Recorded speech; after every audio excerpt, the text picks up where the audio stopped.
Bentornati su aggiornamento con le previsioni meteo. Ma davvero sta finendo il caldo? Beh, ci sono delle buone prospettive. Infatti, per quanto riguarda il ponte, aumenta la probabilità di temporali di forte intensità e l'arrivo anche di una perturbazione molto strutturata. Infatti, se andiamo a vedere nei prossimi giorni come evolverà la situazione, come vedete le prospettive vedono un andamento anticiclonico in indebolimento per la spinta di queste correnti nord-occidentali di matrice atlantica. Di conseguenza irromperanno queste correnti un po' più fresche atlantiche, demolendo quindi l'anticiclone e soprattutto tra martedì e mercoledì una goccia isolata, una goccia fresca isolata in quota che riuscirà quindi a raggiungere il nord Italia e parte del centro. Come possiamo vedere, infatti, si intravede una situazione piuttosto analoga per quanto riguarda l'anticiclone che in questi giorni andrà indebolendosi proprio per la spinta di queste correnti umide atlantiche per una profonda depressione che si andrà a strutturare sulla Gibilterra. Infatti questa depressione porterà quindi una corrente a getto più bassa, di conseguenza anche sul nord Italia aumenterà il rischio quindi di temporali di forte intensità. Già nella giornata di domenica sera assisteremo a primi fenomeni, ma poi con l'avvio della nuova settimana irromperanno dei forti temporali non solo a nord ma anche su parte del centro. E questa situazione sarà favorevole per un'ondata di caldo piuttosto lunga ancora sulle regioni del sud Italia, dove non si intravedono perturbazioni all'orizzonte. Infatti il sud Italia risentirà soprattutto di tempo stabile ma con velature e stratificazioni alte spesso diffuse e con quindi il consueto clima estivo. E per quanto riguarda la giornata di domenica assisteremo quindi alla discesa di questo flusso umido e piuttosto fresco che intanto è andato ad azionare questo weekend sui Paesi Bassi, sull'Europa centrale localmente, e andrà spingendosi gradualmente proprio verso sud-est per andare a coinvolgere le regioni del nord-est. Infatti sulla penisola continuerà a insistere l'anticiclone subtropicale come su gran parte dell'Europa, ma questo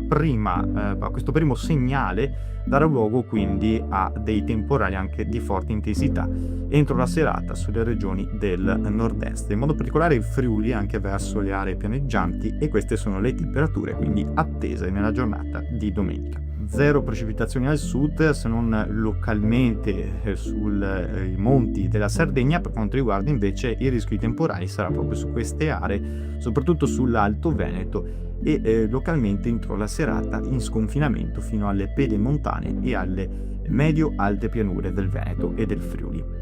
Mentre altrove, soprattutto sulle prealpi centro-occidentali, assisteremo appunto anche qui entro la serata a dei locali isolati fenomeni. Comunque la giornata di lunedì assisteremo al rischio di temporali maggiore che continuerà anche e soprattutto nel corso delle ore pomeridiane a insediarsi non solo sulle prealpi e sul nord-est, come vedete il più favorito, in sconfinamento fino al Ferrarese e con i temporali che scenderanno proprio verso le coste veneziane, ma anche sull'Appennino, come vedete, tosco-emiliano, e anche quello ligure assisteremo localmente fino alle coste a dei isolati temporali con, ricordiamo, forte intensità visti i contrasti termici, ancora occasione per grandinate fino a medie dimensioni, proprio per il Cape che si andrà a accumulare proprio in questi giorni. E lunedì quindi avremo quindi questa permanenza di una piccola saccatura che in realtà è proprio molto piccola, non andrà ad esercitare una influenza davvero maggiore su tutta quanta l'Italia, sarà solamente lungo il versante dell'Alto Adriatico e sull'Appennino tosco-emiliano, e l'anticiclone che tenderà gradualmente a recuperare terreno dall'Europa occidentale, ma si andrà a scavare questo ciclone atlantico proprio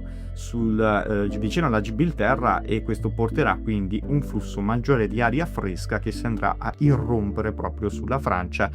dalla Francia proprio nella giornata di martedì, mentre un temporaneo rinforzo anticiclonico in realtà andrà a instaurarsi nuovamente sull'Italia, seppur al nord avremo già dei valori massimi che a fatica supereranno i 29 gradi. Di conseguenza questa irruzione quindi fresca di matrice atlantica riuscirà quindi a portare un calo delle temperature associato tra martedì sera e mercoledì, a partire quindi dalle regioni settentrionali. Soprattutto nella serata di martedì è atteso un netto peggioramento sulle regioni del nord-ovest fino in pianura, maggiormente favorito il Piemonte e la Lombardia, e dopo questa fase dopo il Piemonte e la Lombardia coinvolti, ecco che tra la nottata e la mattinata di mercoledì assisteremo a maltempo diffuso sulle regioni del nord-est, quindi maggiormente coinvolto il Veneto e il Friuli Venezia Giulia, anche qui con rischio di nubifragi, non solo per le grandinate ma soprattutto per le prospettive pluviometriche attese sopra la media. Così come in realtà dei temporali andranno ad addossarsi anche sulle coste tirreniche, quindi anche non solo sulla Toscana ma soprattutto sul Lazio e sulla Campania fino alla città di Napoli. Queste secondo le prospettive con entro la serata di mercoledì coinvolgimento quindi di questi settori. E quindi mercoledì con questa irruzione più fresca farà crollare le temperature e di conseguenza crolleremo anche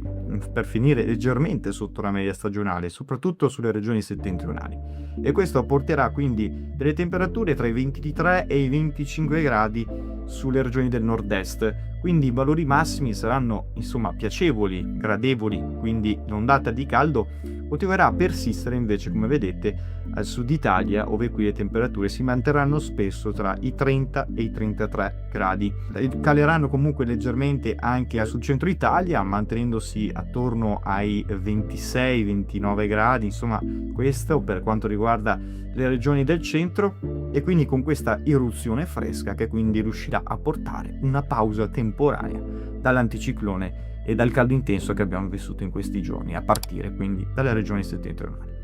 Ovviamente ne riparleremo perché in seguito è possibile avere una ripartenza dell'ondata di caldo subtropicale, ma ancora molto incerta per quanto riguarda la dinamicità attesa in seguito. Ne riparleremo nel corso dei prossimi aggiornamenti meteo, continuate a seguirci.